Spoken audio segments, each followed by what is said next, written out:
Aitaren eta Semearen eta Espiritu Santuaren izenean, jaun zuekin, senideok, aitor ditzagun humiltasunez gure pekatuak, misterio santuak behar bezala ospatu izateko.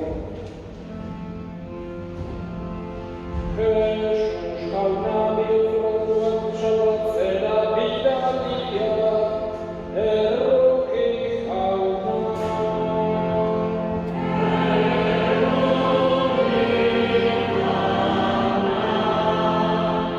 Jesus jauna pekatarien egitera etorria, Cristo erroki.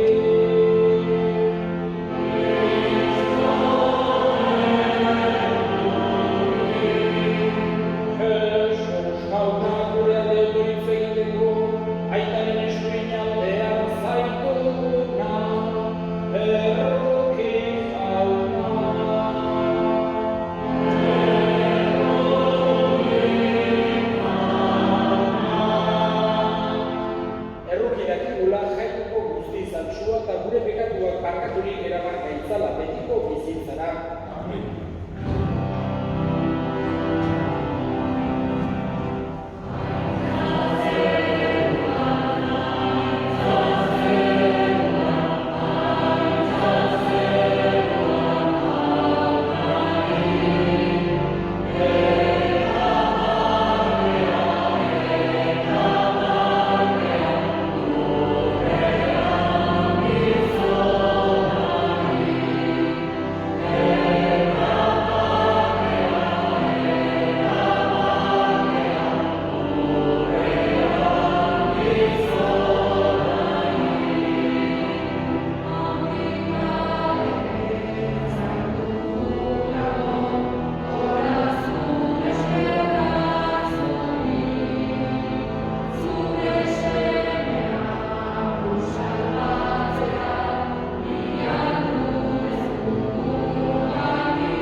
Egin dezagun otoituz.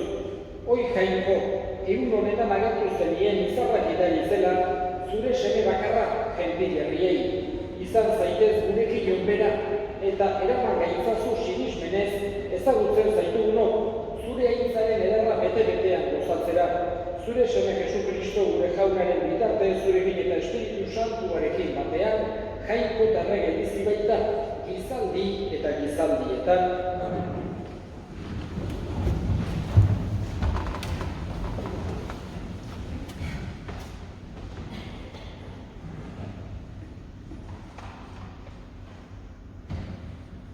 Lectura del libro de Isaías. Levántate, brilla, Jerusalén, que llega tu luz, la gloria del Señor amanece sobre ti. Mira, las tinieblas cubren la tierra y la oscuridad los pueblos, pero sobre ti amanecerá el Señor, su gloria aparecerá sobre ti, y caminarán los pueblos a tu luz, los reyes al resplandor de tu aurora. Levanta la vista en torno, mira, todos estos se han reunido, vienen a ti. Tus hijos llegan de lejos, a tus hijas las traen en brazos. Entonces lo verás, radiante de alegría, tu corazón se asombrará, se ensanchará, cuando vuelquen sobre ti los tesoros del mar y te traigan las riquezas de los pueblos. Te inundará una multitud de camellos, de dromedarios de Madián y de Efá. Vienen todos de Saba, trayendo incienso y oro, y proclamando las alabanzas del Señor. Es palabra de Dios. Salmo responsorial. Se postrarán ante ti, Señor, todos los pueblos de la tierra. Dios mío, confía tu juicio al Rey, tu justicia al Hijo de Reyes, para que rija a tu pueblo con justicia, a tus humildes con rectitud. Se postrarán. Que en sus días florezca la justicia y la paz hasta que falte la luna, que domine de mar a mar, del gran río al confín de la tierra. Que los reyes de Tarsis y de las islas le paguen tributo, que los reyes de Saba y de Arabia le ofrezcan sus dones, que se postren ante él todos los reyes y que todos los pueblos le sirvan. Él librará al pobre que clamaba, al afligido que no tenía protector. Él se apiadará del pobre y del indigente y salvará la vida de los pobres.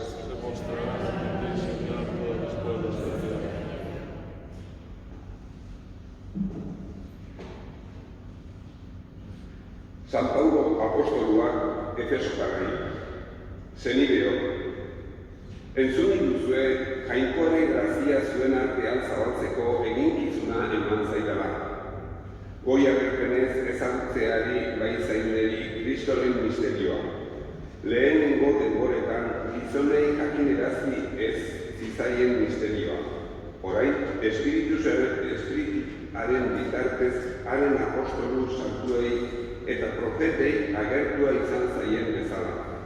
Jesukristorengan ondare beraren kide direla, alegia atzerritarrak ere, berri onaren bidez, gorpuz beraren atal eta agintzari beraren oinarrekide. Jauna, esana?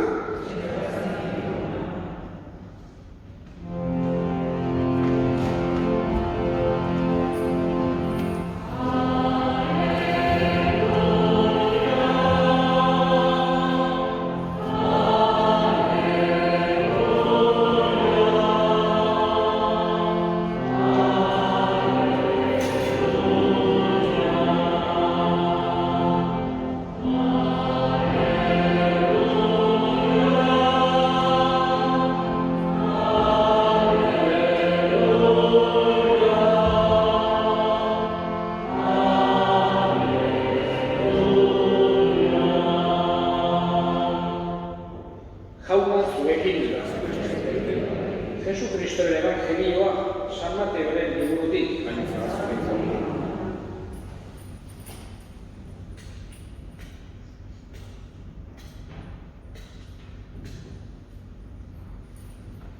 Herodes erregearen egunetan jaio zen Jesus Judako Belenen, eta orduan mago batzuk etorri ziren sortaldetik Jerusalena galdezka, non da jaio berri den judutaren erregea. Haren izarra ikusi dugu sortaldean eta hemen gatoz bera gurtzera. Hori entzunik larritu zen Herodes eta Jerusalen guztia harekin batera. Eta apaiz nagusiak eta idazlariak bildu eta Kristo non jaiotzeko zen galdetu zien.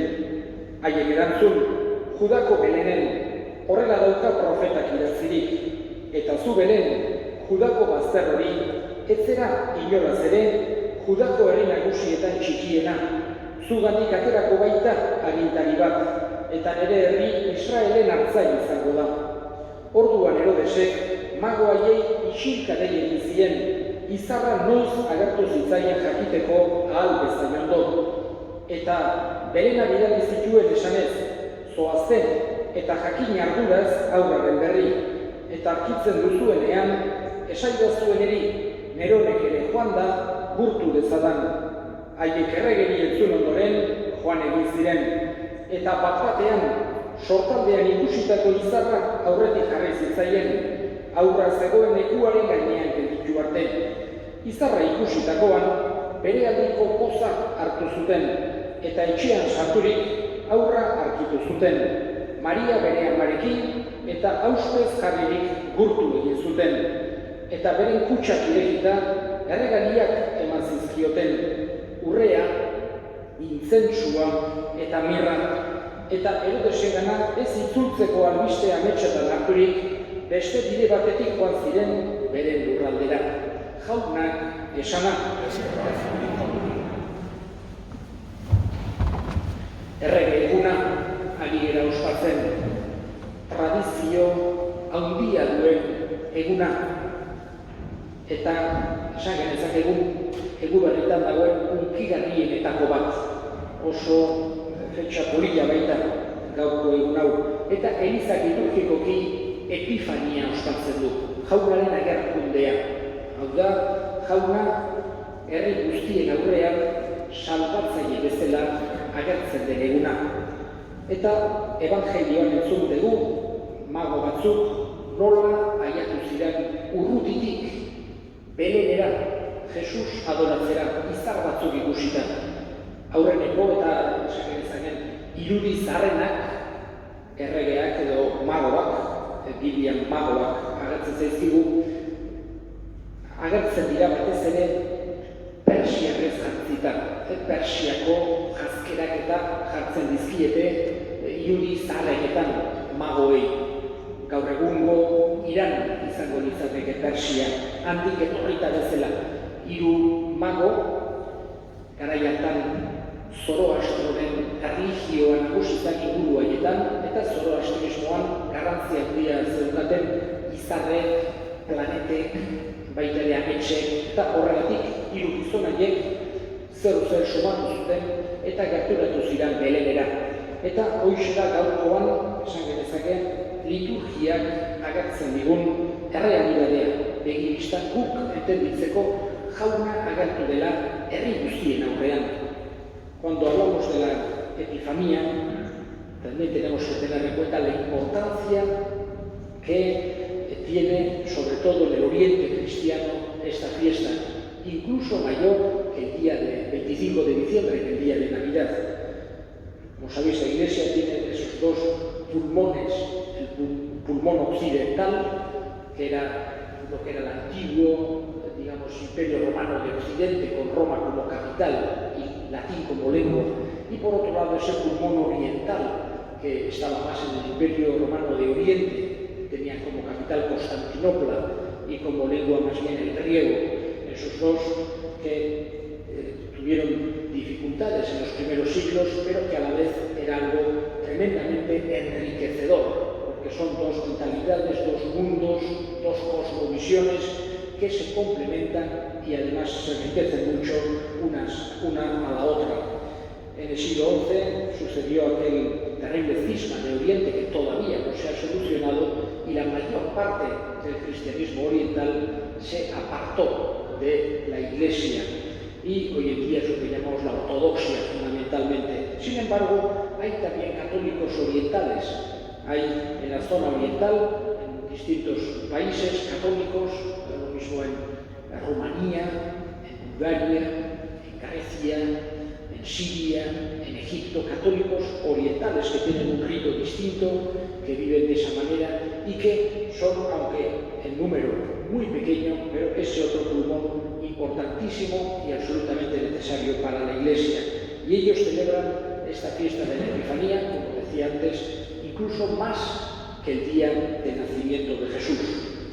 Una idea fundamental que aparece en esta fiesta de la Epifanía, y con esto voy a terminar, es que el Salvador, Jesús, el Mesías, no ha venido a traer su buena noticia, su mensaje, su salvación, solamente a un pueblo, como pensaban en muchos momentos en Israel. Tantos pensaban que iba a venir un Mesías a salvar a Israel y incluso a pisar a los enemigos de Israel, a poner a Israel por encima de otros pueblos. Desde el principio Jesús, lo vemos ya en el pesebre, niño pequeño, y aquí en estos tres magos que representan esa universalidad del mensaje de Jesús y de su salvación. No ha venido solo para un pueblo, sino ha venido para todos los pueblos de la tierra. Y quiere además Jesús que todos esos pueblos se sientan como hermanos. Por eso una de las características fundamentales de la Iglesia son cuatro. Una es la catolicidad, que significa la universalidad. No como un cosmopolitismo que no tiene en cuenta las distintas culturas y como si despreciase lo autóctono en cada lugar, sino al revés, que se enraiza absolutamente en todas. Unibertsaltasun horrek eraman bargaitu bakoitzak gurea maitatzera. eta gure sustraietan batez ere evangelio hori bizitzera, gure kultura, gure hizkuntzan, gure herrian, eta aldi berean gaineko guztiak maitatuz, errespetatuz eta senide bezala sentituz.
Egin ditzagun orain gure eskariak.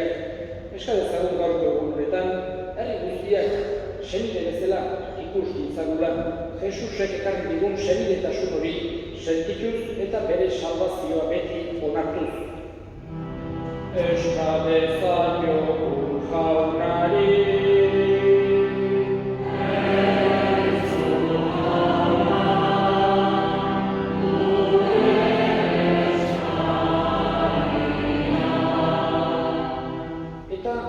Gure itakoen alde, gaurko meza santuan bereziki gogoan hartuko dugu, Juan Bautista irazoki hemengo apeza izan zena, bere heriotzaren 8. urte hurrenean. Jaunak bere baitan hartu eta handik gure alde egitezan. Eska dezagun jaunari.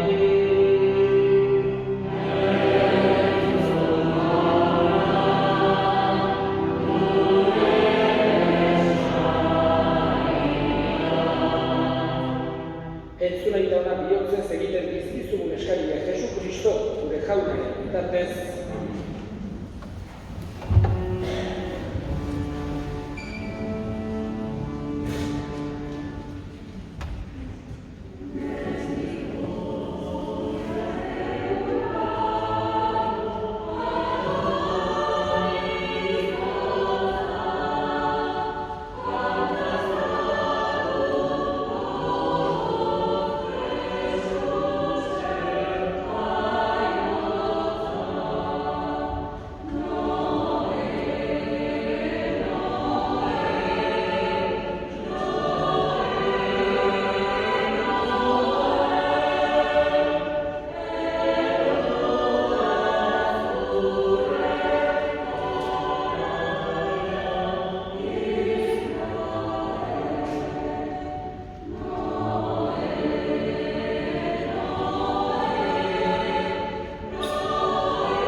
Senideok egin dezagun otoitz guztiok batean eliza osoren oparia jangoiko honi eskaintzerakoan. Begira jauna begi honez zure elizaren doa jauei. Ez dizugu horietan urre intzensu eta mirrarik eskaintzen baizik horiek adierazten duten. Jesu Kristo gure jauna, opari egingo dena eta janari emango zaiguna. Errege guzti baita, gizaldi eta gizaldietan. Amen. Jauna zuekin.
Era berean afalondoan kalizakurik berriz eta eskerrak emanez bere ikaslei eman zien esanez.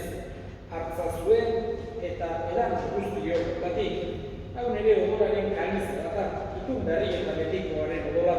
Zuentzat eta askorentzat bekatuak barkatzeko isuriko dena. Egizue hau nire odolarri.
Espiritu Santuak bat egin deitzala. Izango goa jauna mundu guztian zabaldurik dagoen zure eliza. Eramazu maitasun osora Frantzisko gure ita santuarekin, Frantzisko gure hartzaiarekin, eta eliz gizon guztiekin batean. Era berean izango goa jauna bizteko itxaropenean batinan gure segideak. Juan Bautista apeza, eta hildako guztiak ere arritzazu zure orbegiaren alditan. Erronkizak izkinduaren, guk guztiok betiko bizia irits dezagun. Jangoikoaren ama Maria Virginia Doatsuarekin. San Jose, bere senarrarekin apostolu santuekin eta gizati guztietan zure adiskide izan diren santuekin. Haiekin batean gore zeltzagun, Jesu Kristo zure semearen bitartez. Honen bitartez, honekin eta honekan, zuria eta jangoikoa guztiurri, Espiritu Santuarekin batean, ospeta aintza guztia, izan eta gizaldi guztietan.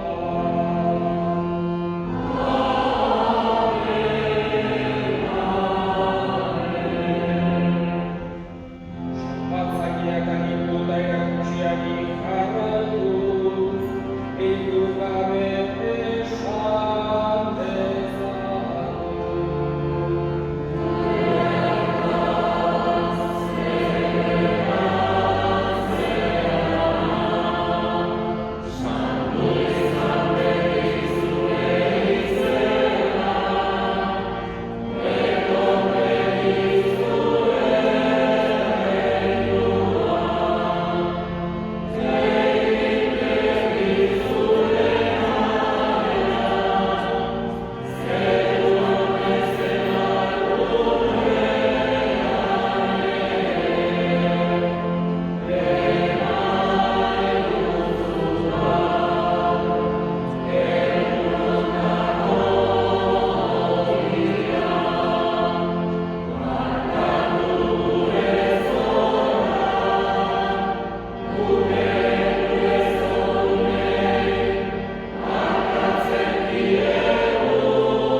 Zure errukiari eskarpekatutik garbi bizi daitezen eta estualdietan sendo, betiko zorionaren itxaropenean Jesu Kristo gure salbatzailea noiz etorriko den zai gaudela.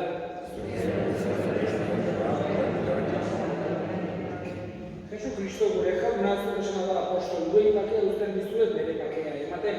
Begira zure elizaren sinismenari eta ez gure pekatuei. Eta zure gogoaten bezala, nahi duzu elizari bakea eman batasuna errege bizi baizera gizaldi eta gizaldietan jaunaren bakea beti zuekin. Nahi duzue bakea karri eskurik eman gabe.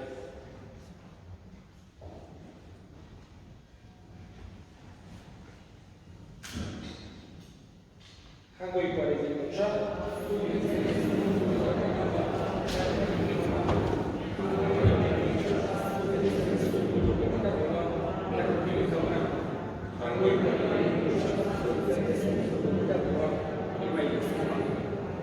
Hemen jangoikoarekin dutxa munduko bekatuak entzen duena zoriontsuak jaunaren maila deituak. Jauna,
Egin dezagun otoituz.